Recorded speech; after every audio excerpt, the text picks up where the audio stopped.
So despite the fact that the Fed made no actions at their January meeting, there was plenty of fireworks to be had. So Jay Powell's press conference is finishing up behind me there. And it was a press conference full of politics. It was really dominated by questions about Trump and Trump's policies. Started out with a question about Fed independence. Trump recently said he would demand that interest rates went lower. These are questions that Jay Powell's pretty prepared for. Trump has been putting pressure on the Fed dating back to his first presidency. And so Powell was emphasized that the Fed would continue to do its job for the American people without influence from politics.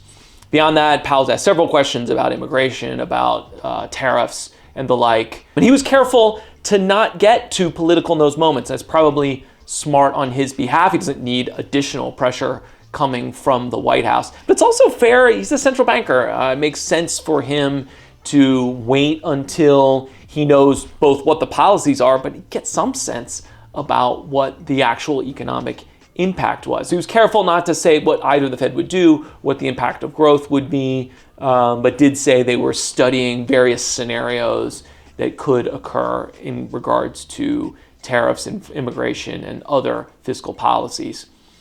But the other, I think, big headline coming out of this is that Powell expressed a lot of optimism about inflation. Inflation's kind of been stuck at about 2.5 to 2.8 over the last 6 months or so.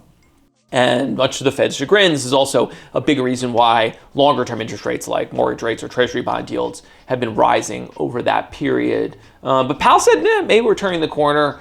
He did mention that inflation stemming from housing seems to be subsiding. That's been a big reason why inflation has stayed relatively high recently. That is somewhat supported by the most recent CPI report that came out a little bit below expectations. I'm sure that's something that Powell welcomed.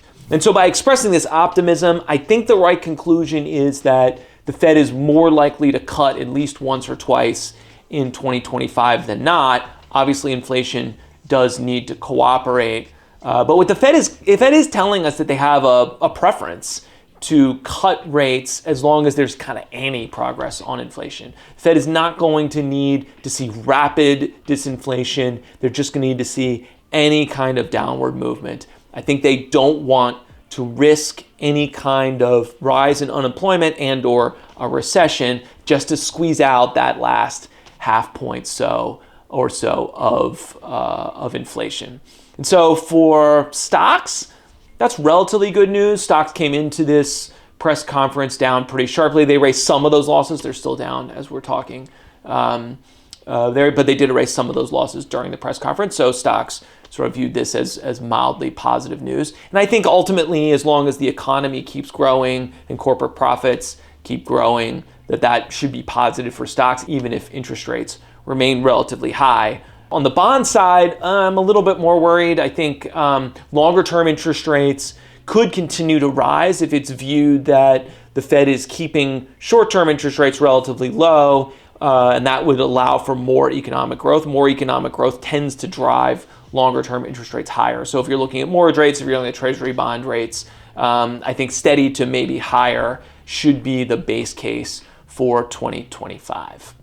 But what do you think? Do you think there's more risk to the economy than what I'm describing? Do you think the Fed is crazy for even thinking about cutting rates at this point? Put a comment in the comment section. I'm happy to respond to anything I see there. And if you like this content, we're going to be coming at you once a week, maybe a little bit more often through most of 2025. We'll react to whatever news we hear from the White House, from the Fed, just from the economy in general. So hit that subscribe button. You'll be the first to hear when we've got new content. Hope to see you again.